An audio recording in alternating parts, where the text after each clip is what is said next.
하나님 말씀 봅니다. 에레미야서 1장 4절로 10절까지의 말씀입니다.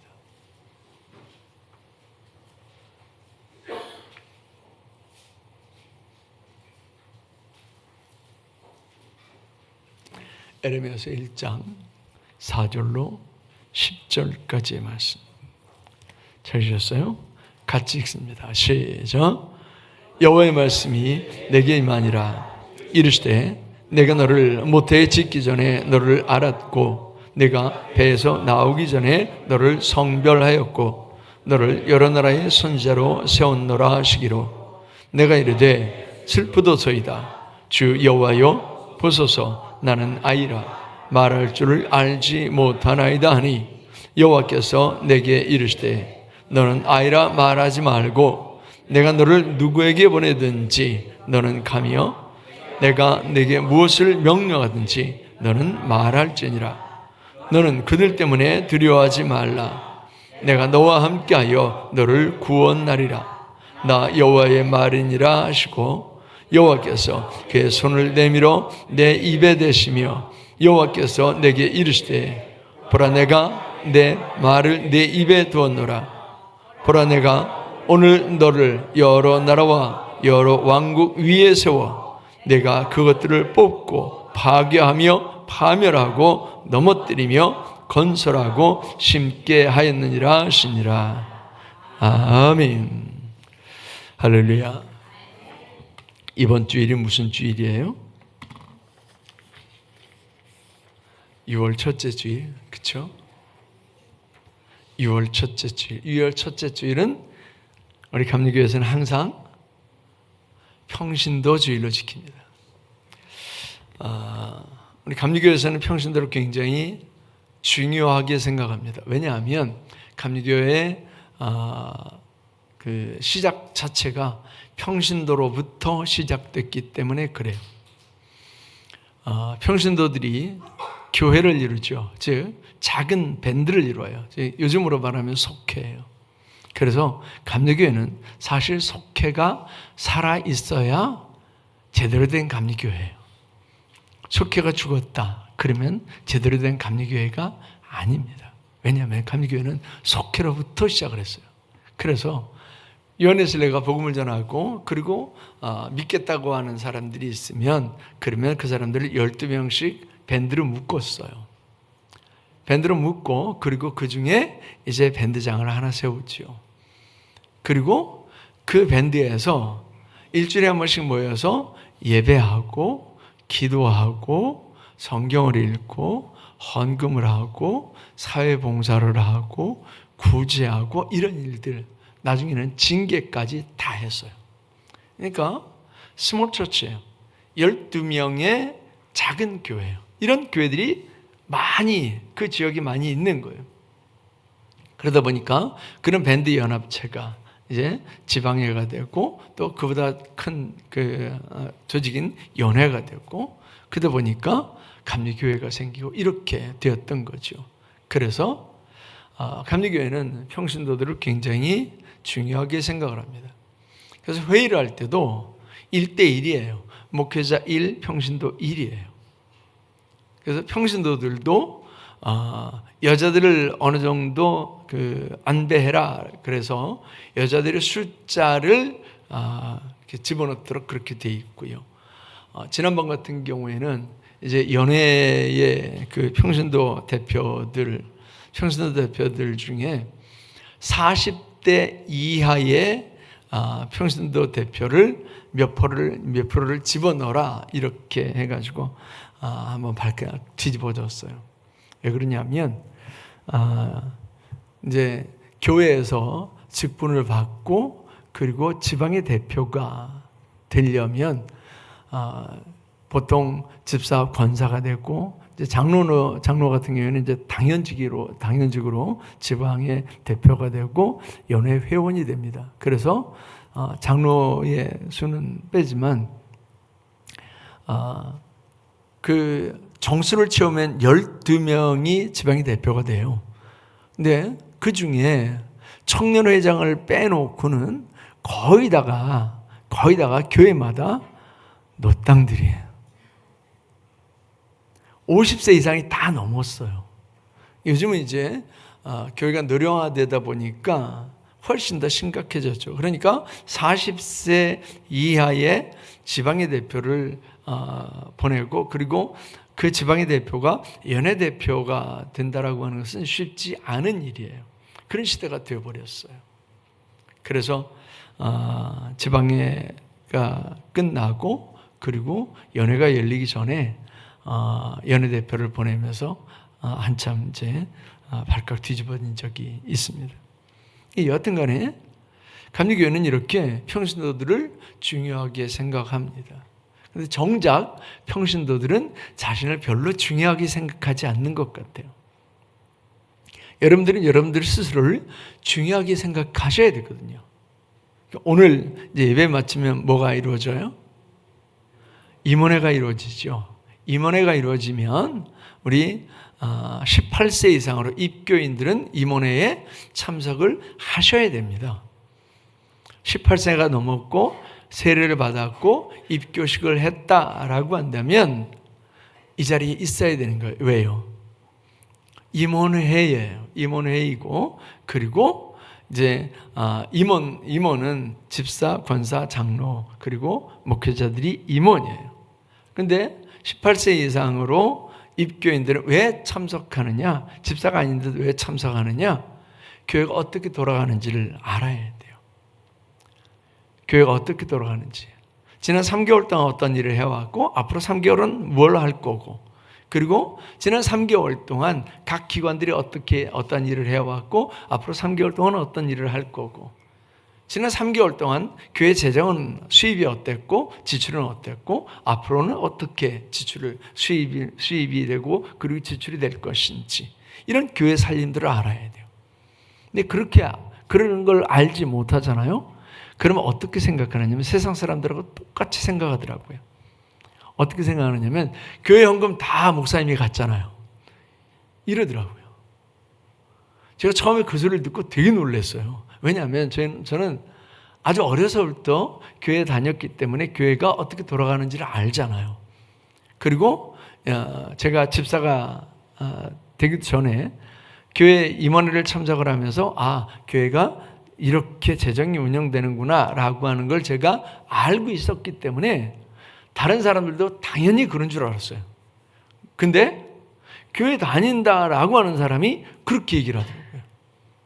교회 헌금 다 목사님이 갔잖아요. 근데 세상 사람들도 똑같이 얘기하더라고요. 교회 헌금 다 목사님이 갔잖아요. 교회 건물도 다 목사님 거잖아요. 목사님 부자네 그러더라고요. 제가 한 달에 받습니다. 그러면요 뭐라고 하는 줄 아세요? 에이 거짓말. 그래요. 거짓말.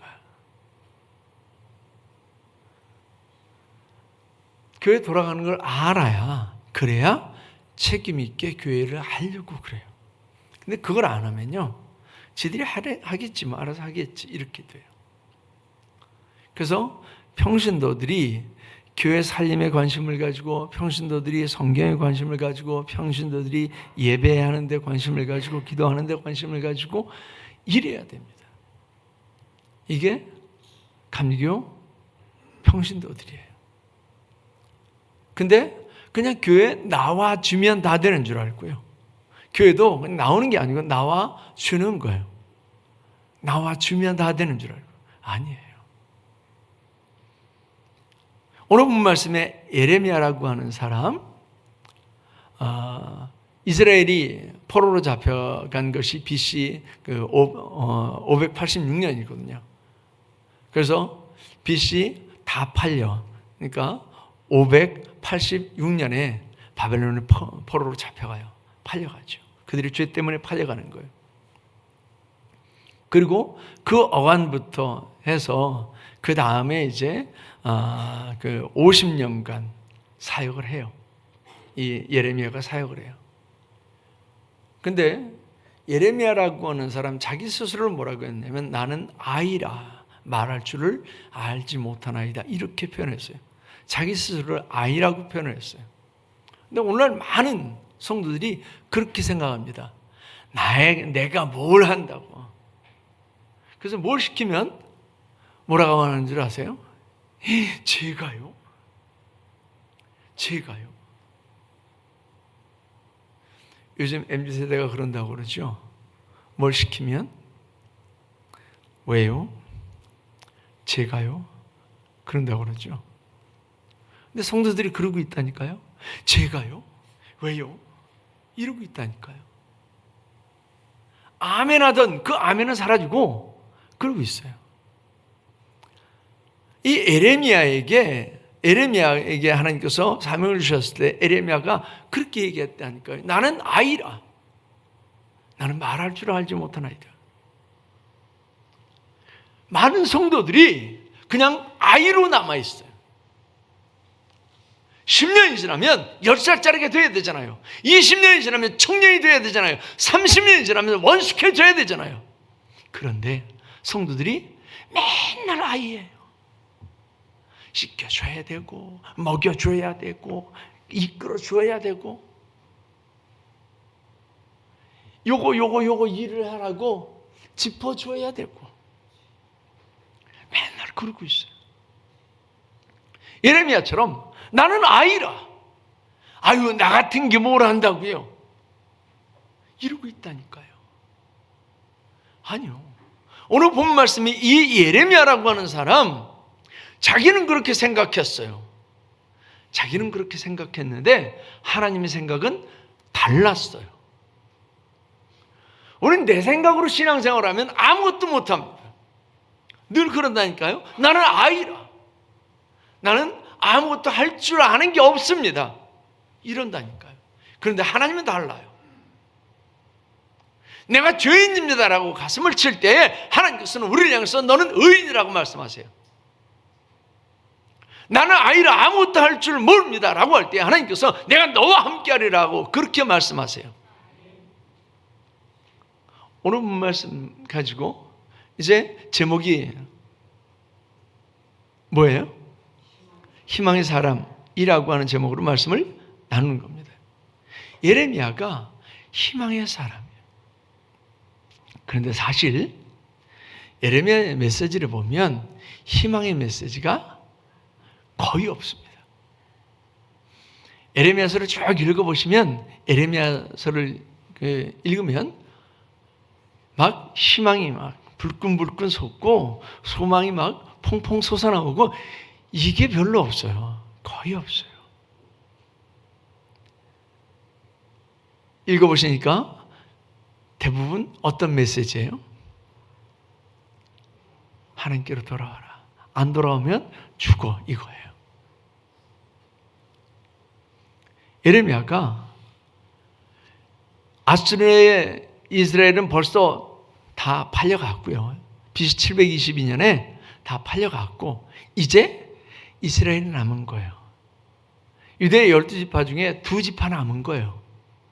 그 2지파마저 이제 바벨론에 팔려가는 거예요. 팔려갈 상황이에요. 그렇게 팔려가면 70년 동안 포로 생활을 해야 돼요. 그걸 앞두고 예레미야가 하나님께 부름받아서 메시지를 전하면서 계속 징계의 메시지를 전해요. 돌아와라, 돌아와라. 그렇지 않으면 너희가 뭐에 죽을 거다. 너희가 어떤 일을 당할 거다. 계속 얘기를 해요. 그런데 그가 나중에 이스라엘을 향해서 돌아오라고 그렇게 얘기하는데 이스라엘이 징글징글하게 말을 안 들어요. 꼭 누구 같을까요? 옆에 사람 보세요. 옆에 사람 보시라니까. 그 사람 같이 생겼어요? 아니면 나같이 생겼어요? 이스라엘이 징글징글하게 말을 안 들었어요. 결국 포로로 잡혀가요. 포로로 잡혀가기 바로 직전에 예레미야가 대놓고 얘기를 해요. 야, 바벨론이 쳐들어오는데 바벨론이 쳐들어올 때 내가 뭘 해보겠다고 창 들고 칼 들고 맞서지 말어. 그냥 나 죽었어. 그리고 항복해. 그게 사는 방법이야. 이게 예레미야의 메시지예요. 여기 어디 희망이 있어요? 예레미야 이외에 다른 선지자들은 뭐라고 하느냐면 철불을 만들어 가지고 와서 왕 앞에서 그럽니다. 하나님께서 이 철불로 바벨론을 무찌르신다라고 했습니다. 걱정하지 마십시오. 이깁니다. 이게 희망의 메시지예요. 아니면 두 손 들고 항복해. 그냥 싸우려고 하지 마라. 가만히 있어. 그게 사는 방법이야. 어떤 게 희망의 메시지예요? 싸우면 이깁니다. 이게 희망의 메시지잖아요. 그런데 실제로는 그게 희망의 메시지가 아니었어요.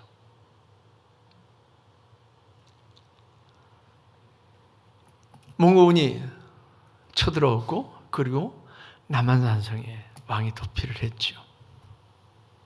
그리고 두 패로 나뉘어요. 끝까지 여기서 몽군과 싸워서 이깁시다. 아닙니다. 지금이라도 항복하고 나갑시다. 이게 이 나라가 사는 방법이고 이 나라 백성을 살리는 방법입니다. 어떤 게 희망의 메시지였을까요? 당장은 싸웁시다. 싸워서 이깁시다. 이게 희망의 메시지예요. 근데 예레미야는 그런 희망의 메시지를 내지 않고요. 두 손 들고 항복합시다. 항복해야만 합니다. 싸우지 마십시오. 싸우면 다 죽습니다. 만일 싸움에 죽지 않은 사람은 풍제와 그리고 온갖 온역과 질병으로 죽을 겁니다. 그냥 두 손 들고 항복하십시오. 이게 사는 방법입니다. 이게 예레미야의 희망의 메시지였어요. 정말 말도 안 되죠? 그런데 이게 예레미야의 희망의 메시지였다니까요. 예레미야의 이 메시지는 적에게 항복하라고 하는 게 아니라 사실은 그 역사를 이루어가시는, 이스라엘을 징계하시고 그 역사를 이루어가시는 하나님께 항복하라고 하는 메시지예요. 그러니까 진짜 희망의 메시지는 뭐냐면 적에게 항복하는 게 아니라 하나님께 항복하는 거예요. 이게 희망의 메시지예요. 그런데 오늘날 많은 사람들이 이 희망의 메시지에 순복하지 않습니다. 내가 뭘 하려고 그래요? 내가 하나님의 말씀에 하나님의 뜻을 순복하는 게 아니라 내가 뭘 하려고 그래요. 그래서 에레미야 시대에 당했던 그런 재난들 그리고 징계들 이걸 스스로 당하고 있는 겁니다. 오늘 본 말씀에 이 예레미야가 이 희망의 메시지를 전하는 희망의 사람이 될 수 있었던 것을 오늘 이제 살펴보면서 마치려고 그러는데, 사실 예레미야라고 하는 사람 희망이 없는 사람입니다. 스스로. 왜냐하면 1절 말씀에 뭐라고 그랬어요? 1절 시작.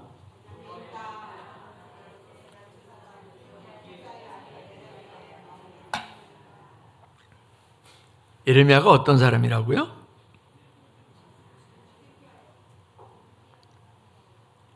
어디 땅이요? 베냐민 땅 아나돗. 베냐민 땅 아나돗.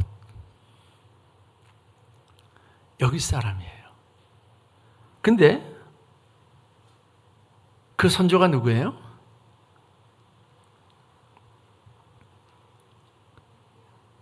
제사장들 중 힐기야의 아들 예레미야예요. 근데 그 아나돗이 어떤 곳이에요? 아나돗을 아는 바가 없죠.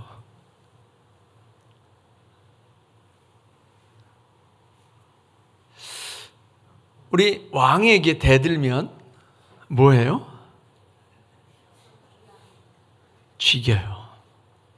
두 번째는요, 귀양 보내요. 세 번째는요, 감옥에 가두고 형벌을 당하게 하고 그 형벌의 기간이 지나면 꺼내죠. 두 번째, 귀양을 보내요. 우리나라의 귀양지가 어디게요? 사람 북적북적하고 막 번화가 이런 데로 귀양 보내요? 아니면 사람 없고 살기 힘든 곳으로 귀양을 보내요? 그래서 저 전라도 끝에, 그래서 저 경상도 끝에, 그래서 저 강원도 산중에 이렇게 보내죠. 오늘 본 말씀에 이 예레미야가 살았던 곳이 아나돗이에요. 이 아나돗은 솔로몬 때에 자신을 반역해서 아도니아를 추종했던 아비아달 제사장직을 박탈하고 추방했던 곳이 바로 아나돗이에요. 즉 다윗의 때에 다윗을 반역한 세력 중에 이 아비아달이 같이 반역을 했어요. 그래서 그 처리를 다윗이 솔로몬에게 얘기를 해요. 아비아달 그냥 두지 말아라. 요압 그냥 두지 말아라. 그 유언을 하고 죽어요. 그래서 솔로몬이 이 아비아달을 아나돗으로 귀양 보낸 거예요. 즉 이 예레미야는 귀양 간 제사장의 가문의 자손이에요.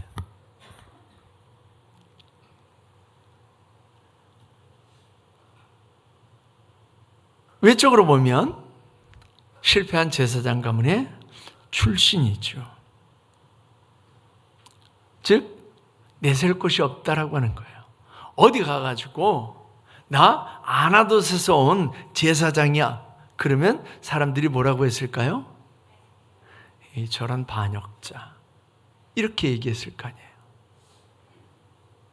그게 예레미야예요.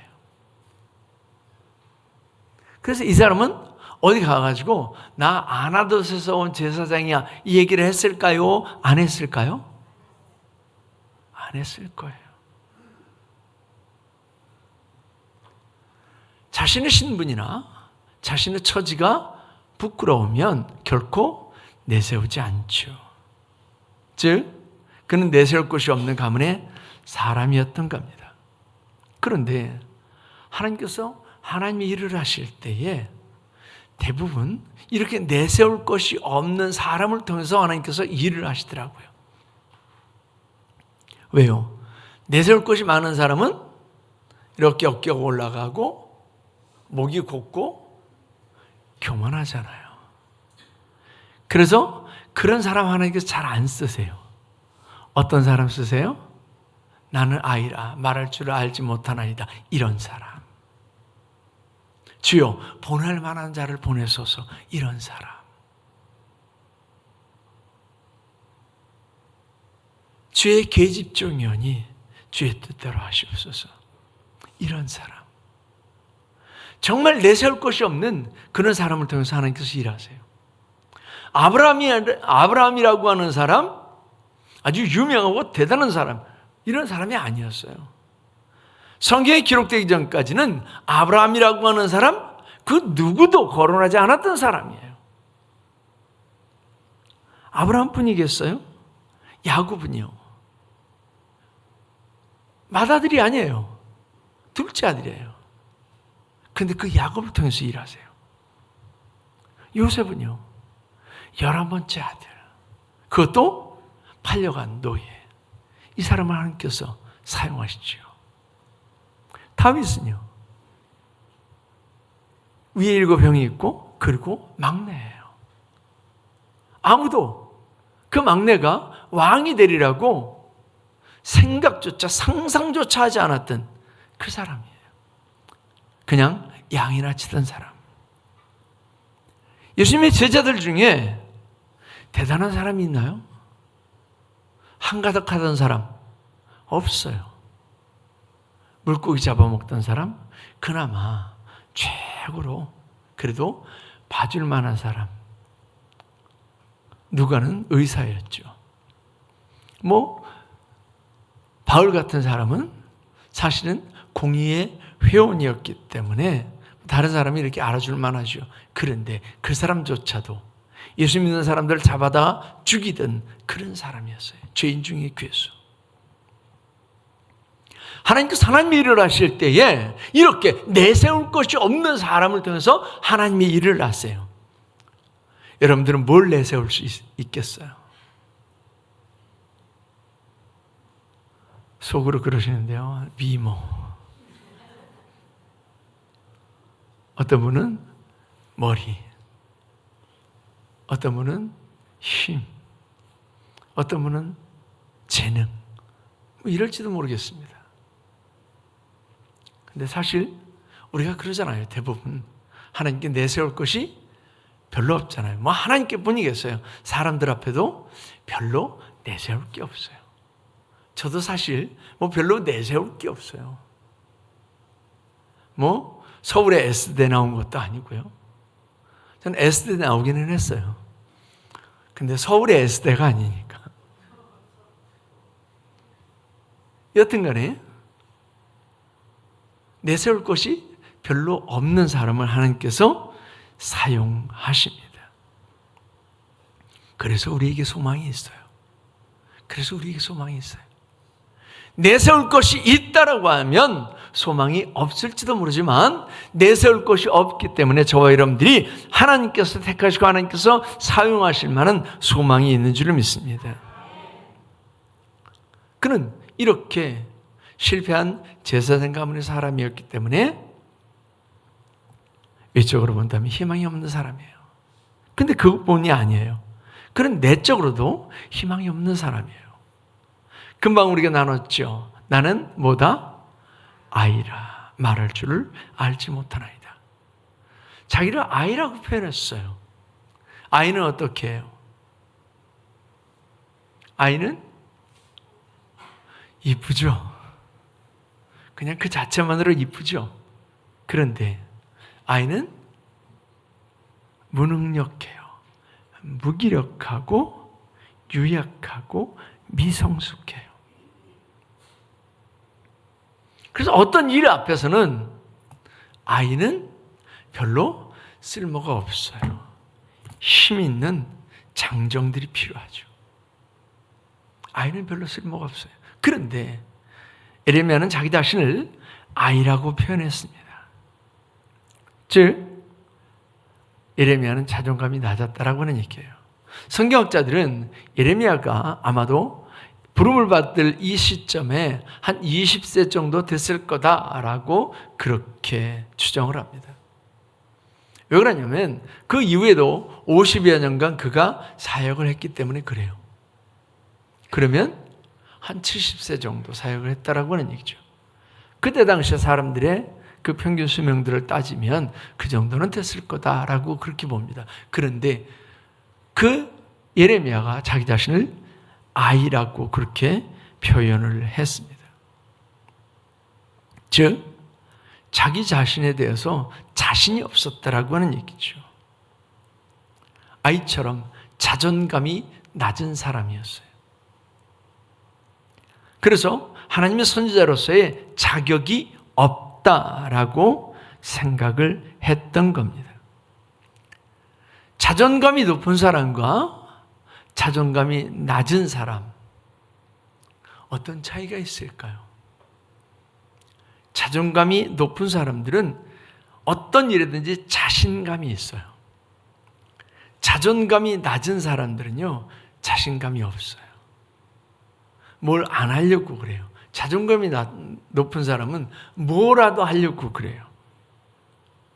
근데 이건 어떤 일을 할 때에 그 성패를 가르는 정말 중요한 요소가 되기도 합니다.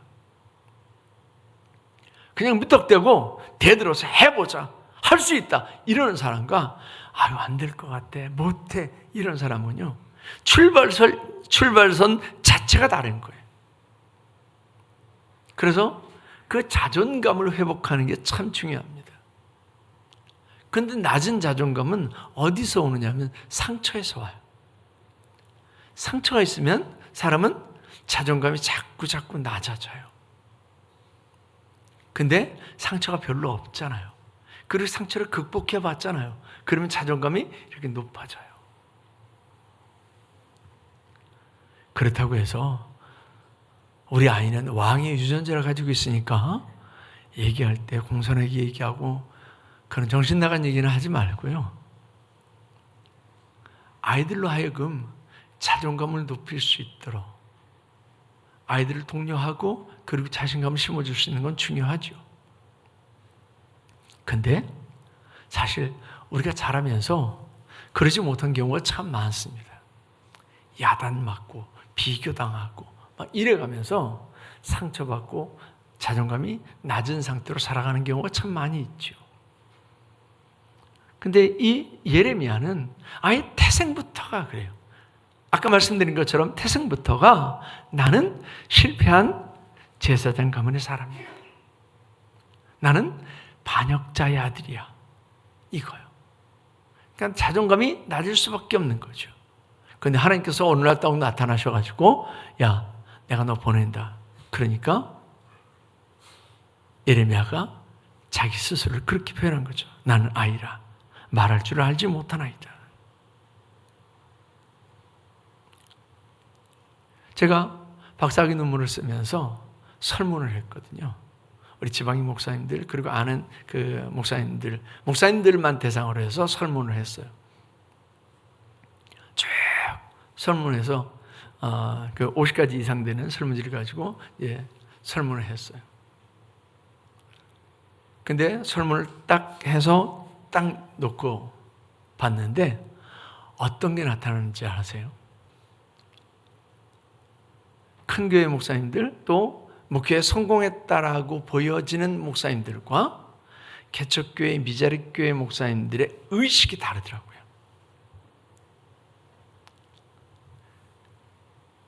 큰 교회 또 목회에 성공한 목사님들의 그 마음은 그런 분들은 자존감이 높았어요. 근데 그렇지 못한 목사님들은 자존감이 낮았어요.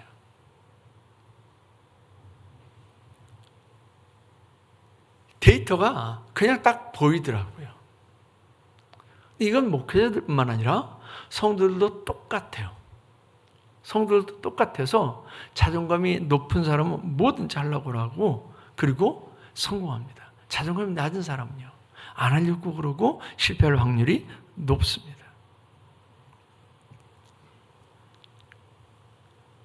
예레미야는 자기 스스로를 판단할 때 그렇게 아이라고 판단하는 자존감이 낮은 사람이었어요. 그런데 하나님의 관점은 달랐어요. 하나님의 관점은 달랐어요. 내가 스스로 생각하는 것과 하나님께서 나를 보는 게 다르다라고 하는 얘기예요. 아까 말씀드린 것처럼 나는 죄인입니다 라고 하는데 하나님께서 우리는 뭐라고 하세요? 너는 의인이다라고 그렇게 말씀하세요. 나는 아이라 나는 아이라 말할 줄을 알지 못하나이다 라고 그렇게 얘기하는데 하나님은 뭐라고 하느냐면 너는 아이라 말하지 말고 내가 너를 누구에게 보냈는지 가며 내가 내게 무엇을 명령하든지 너는 말할지니라 이렇게 말씀을 했습니다. 나는 아이라 말하지 말래요.